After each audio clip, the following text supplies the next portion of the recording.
Nah, gini Kak, maaf sebelumnya ini saya sering tengok di daerah saya ini masalah orang nikah, orang yang hamil.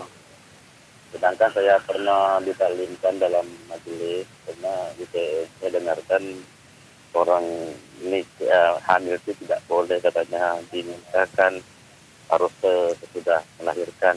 Kenapa pernikahan-pernikahan sekarang ini banyak dinikahkan orang yang hamil Pak? Nah, inilah yang saya tanyakan Pak. Nah, Assalamualaikum warahmatullahi wabarakatuh. waalaikumsalam warahmatullahi wabarakatuh. Iya, jadi memang menikahin wanita pada saat hamil itu ada beberapa kondisi. Yang pertama, kondisi perempuan itu hamil mengandung anaknya orang. Anaknya orang berarti dia dalam masa iddah, yang dia nggak boleh dinikahin sampai dia melahirkan. Artinya ada perempuan yang dalam masa iddah diceraikan oleh suaminya dalam kondisi hamil, maka orang ini nggak boleh menikahin perempuan tersebut sampai perempuan itu selesai masa iddahnya. Ini kondisi yang pertama. Kondisi yang kedua adalah perempuan itu dizinain oleh laki-laki. Laki-laki ini yang menzinain dia. Dan yang di perut dia, diyakini sama dia adalah anak dia. Bagaimana hukum nikahnya? Di sini ada khilaf di antara para ulama. Memang sebagian nih pezina sama-sama pezina ini, ya nikahnya dia dalam kondisi hamil tidak sah. Sebagian mengatakan sah. Sebagian yang mengatakan sah, mereka berpikir, bolehkah ini suami menggauli istrinya dalam kondisi hamil tersebut? Ada yang berpendapat kalau itu dia merasa hasilnya dia, ya silahkan. Karena memang ada larangan menyiramin tanaman orang lain.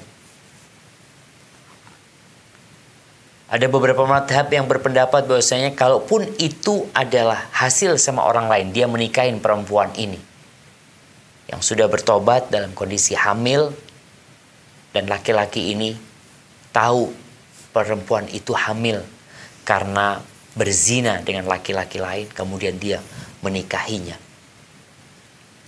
maka sebagian berpendapat boleh dia menggauli perempuan tersebut. Tapi jemaah, masalahnya itu bukan urusan nikahnya. Kalau nikahnya, ya tadi ada khilaf di antara para ulama dalam masalah ini.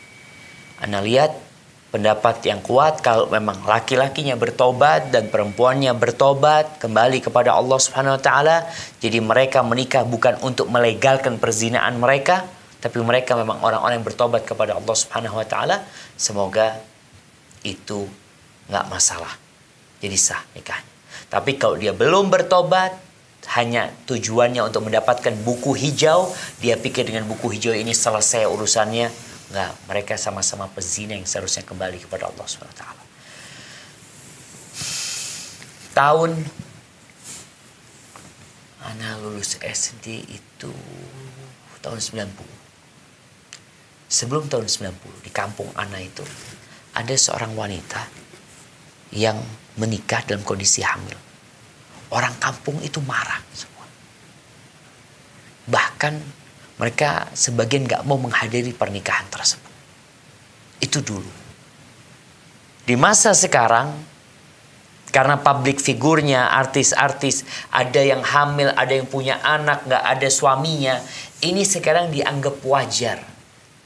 Dan terjadi di mana-mana dianggap wajar. Ana tadi sampaikan, ini mengundang azab Allah Subhanahu wa taala. Kata Nabi sallallahu alaihi wasallam, "Wa ma dhaharatil fahishatu fi qaumin hatta yu'linu biha."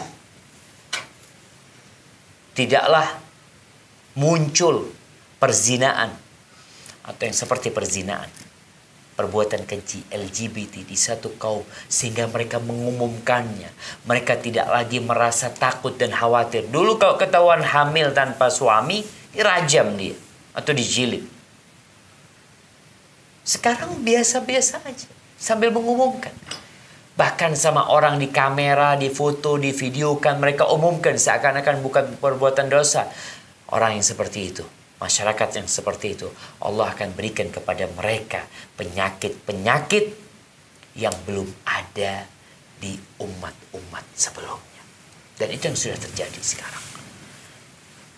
Maka Anda rasa perlu mungkin kita menggandeng MUI ya, ke juga pengadilan agama atau KUA untuk meminta penjelasan kepada mereka agar mereka ini, karena mereka punya legalitas, mereka sebagai wakil dari pemerintah ya, sehingga momennya ketika mereka hamil ya sudah, sekarang dalam madhab Syafi'i gimana, sehingga orang-orang itu jadi takut gitu, bukan akhirnya dibiarkan. Hadza wallahu a'lam bissawab. Nah. Baik, jazakallah khairan.